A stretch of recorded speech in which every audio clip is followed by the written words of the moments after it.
All right, welcome back to this Thursday, November 19th edition of Around the Bases from 110 Sports. Time now for, as promised, our off-season preview for the AL Central. And before we get into the individual teams, the quick overview, the big picture for the AL Central is that this year we really saw three teams battling it out for the division title. Three teams that are really good teams. The White Sox emerging into that group with the Twins and the Indians. And then you have two teams at the bottom of the division who are in the midst of rebuilds. That's the Royals and the Tigers. And while both those teams, and particularly the Tigers, showed some signs that they're getting closer, they're getting a little bit further toward completing their rebuild. At this point, it really looks like, again, next season it's going to be that three-way race, those three great teams again in the AL Central. So let's go ahead and just sort of dive into each of these teams. And we're going to start with the Chicago White Sox, who I gave an A grade for their 2020 performance. No American League team took as big of a step forward this past season as the White Sox. They reached the playoffs for the first time in 12 years with that balance of emerging young stars and those steady veterans. This emerging young stars, they have, of course, Lucas Giolito. He backed up his breakout 2019. He's the ace. They have Luis Robert finishing second in AL Rookie of the Year voting, and Eloy Jimenez and Tim Anderson, and then Jose Abreu, who won AL MVP, along with the veterans like Dallas Keuchel, who had a great season, Yasmani Grandal behind the plate. It was a big step forward for the White Sox this season. First team in the AL to secure a playoff spot. But they did lose 7 of their final 8 games. They fell from first in the AL Central to finishing third in the division standings, and then they lost to the A's in the Wild Card Series. Shortly afterwards, Rick Renteria would not return, was the news that was announced by the team. He was out as White Sox manager. Since then, of course, the club has hired Tony La Russa, the Hall of Famer, who's going to be the third oldest manager to manage a Major League Baseball game in 2021. And of course, we've talked about the controversial pick that he has been. So I'm not going to get into that completely. Not going to dive into that too much here because we're trying to keep this brief and get to all these teams. So we've talked about La Russa, but I want to talk about the team overall, which is the big lesson they've learned. The rebuild is over. This team is ready to compete at a high level year after year. The majority of the club's top prospects have reached or are just about to reach the big leagues.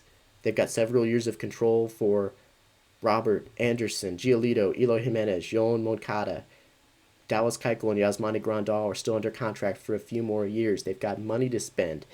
Every reason to believe that the 2020 season is just the beginning of a new era of success. Of course, we talked about, I'm not going to get into the La Russa move too much at this point. The question, though, for 2021 is what will his impact be? At the end of the day, this team is going to be judged by their on-the-field success or failure. And the question is going to be whether or not La Russa is able to help push this club forward to the next, to continued success here, or if there's a culture clash that's just too much to overcome. And only time will tell, really, in that way. Another key question for the White Sox this offseason, really, is will they add more pitching? They don't need to make a bunch of big moves this offseason. That's unlikely to happen. But they could use some pitching in the starting rotation alongside Lucas Giolito. He's the ace. Dallas Keuchel was great in his first year with the team. But there's a lot of questions, unproven young arms behind them. So maybe adding somebody there would make sense. Maybe they have a reunion with Jose Quintana, or maybe they go for a starter like Masahiro Tanaka, Jake Odorizzi, James Paxton, Corey Kluber. There's a lot of options for what the White Sox could do to add an arm for, anything ranging from a one-year deal with Charlie Morton or James Paxton or something like that, or Corey Kluber to a multi-year deal with Masahiro Tanaka. They've got options. There's a lot of options on the free agent market. Another offseason need for them is closer. Alex Colomé has quietly been one of the best in baseball over the last few years, but he is now a free agent, so they could turn to a market that has high-quality guys like Liam Hendricks, Brad Hand, Trevor May, Blake Trinan. There's a lot of options for the White Sox, but things are certainly looking up for them. with that roster that they have. The Cleveland Indians are next up. I gave them a B minus for their 2020 season. Their pitching, it was what we expected from the Indians in terms of what we saw from them in their formula for success in 2020. There was the pitching, again, impressing. They were able to trade away Mike Clevenger without hardly missing a beat in the rotation thanks to the emergence of some young starters. Shane Bieber, we've talked about him extensively, the best pitcher in baseball. He won the Triple Crown. Jose Ramirez went on an incredible late season run and finished runner-up in the MVP voting. But, like we've seen from the Indians in recent years, there just was not enough offensive production aside from Ramirez and Francisco Lindor. The Indians finished second in the AL Central standings, and interestingly enough, it was their pitching that unraveled against the Yankees in the wild card series, ending their season.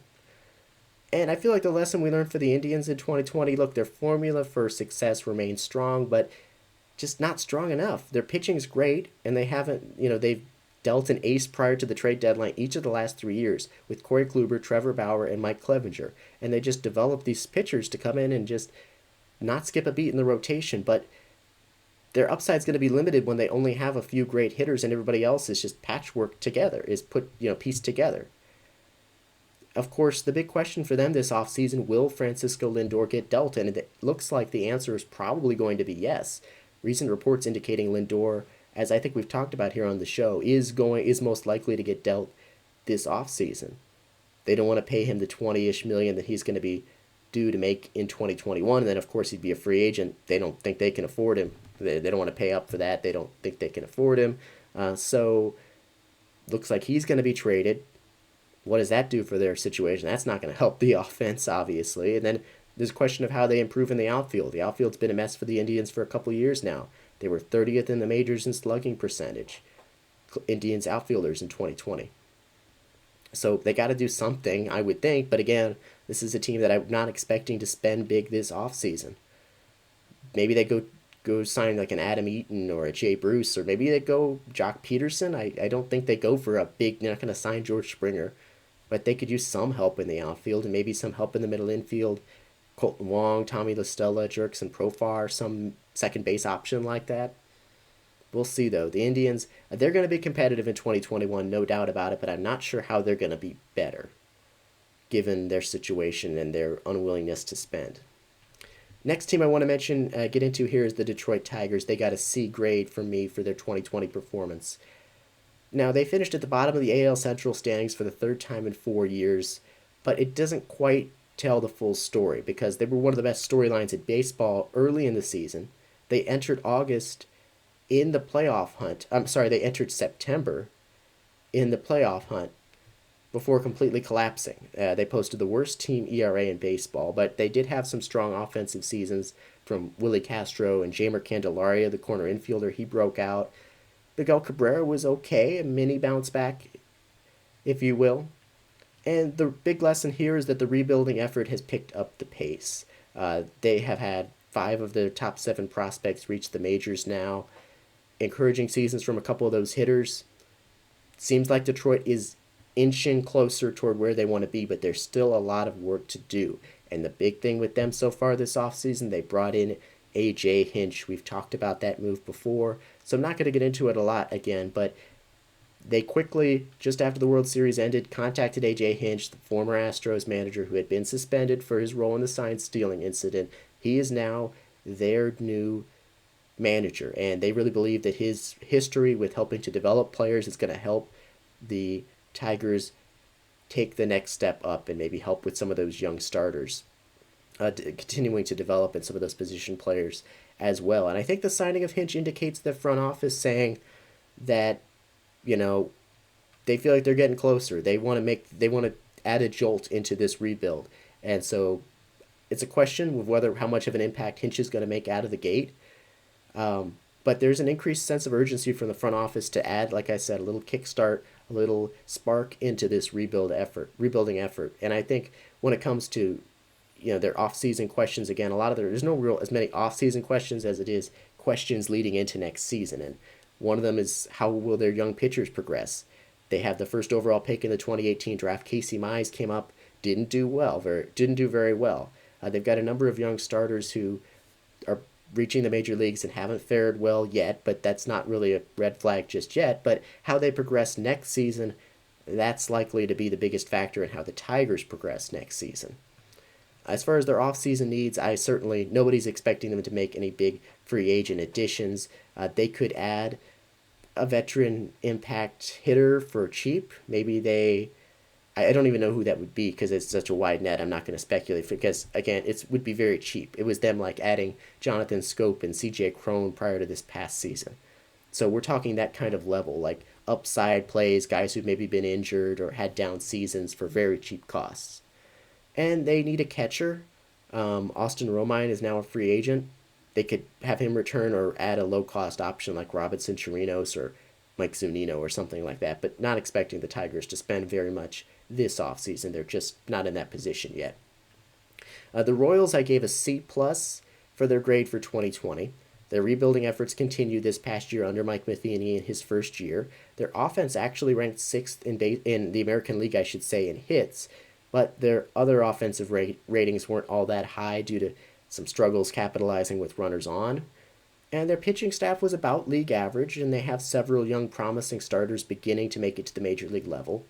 Finished 4th in the division, and under the circumstances, it was about what you expected. And throw in those positive developments from some young starters, and I give it a slightly better than average grade, given their situation.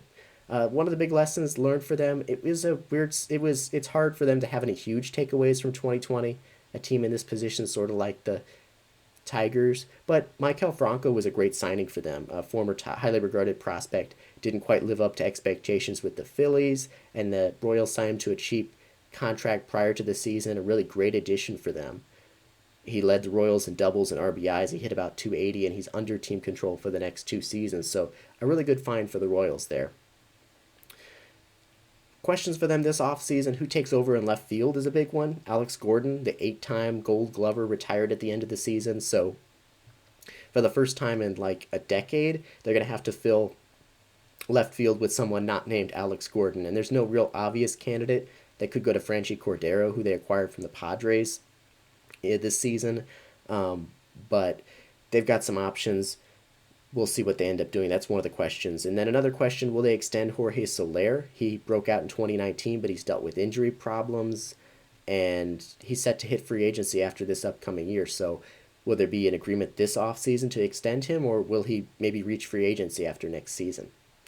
Their offseason needs, they need maybe some cheap addition in the outfield to join Whit Merrifield and add some certainty. Robbie Grossman, Adam Eaton, couple of cheap options, and they could use some bullpen help. They signed Trevor Rosenthal and Greg Holland to low-risk, high-reward contracts that paid off, so they could re-sign those two, one of those two, or some players like them as well. Sergio Romo, Brandon Workman, a couple of ideas off the top of my head that could be fits. Final team here in the AL Central to talk about is the Minnesota Twins, and I gave the Twins a B grade for their 2020 season. It was an interesting season for the Twins. I was really high on this team coming into the season. Their lineup took a significant step back.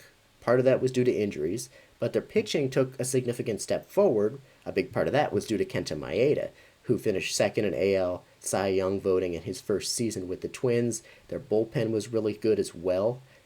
And the Twins won the AL Central for the second straight year, but then they got swept by the Astros in the wild card series. And that was a rough blow. I feel bad for Twins fans, of course, right now, because their postseason curse is proving to be very difficult to break. It's the longest playoff losing streak in the history of North American pro sports. It reached 18 games. They have lost 18 straight postseason games. The last time they won a playoff game was 2004. Since then, every club but the Mariners has won a postseason game. And it's hard for the Twins because you look at that roster and it's a good roster, and you don't look and say, oh, well, there's this obvious gaping hole for the Twins. They were a really good team in 2019. They were a really good team in 2020. Overall, things just did not work out in the playoffs. Key question for them is, will they re-sign Nelson Cruz, who continues to defy Father Time, 40 years old, ranked in the top 5 in the AL in OPS and home runs. He's won 2 Silver Slugger awards in his 2 years with the Twins, but he's reportedly looking for a 2-year contract. The Twins don't want to go there.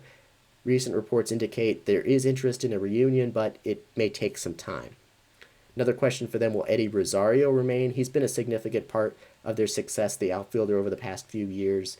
About a 30 homer, 100 RBI bat, which you think they'd want to keep around, but apparently, as he enters his final year of arbitration eligibility, the Twins may not want to pay that cost as they look to reduce their salaries, their budget a little bit for this next season. So we'll see what they do. They could potentially non-tender him.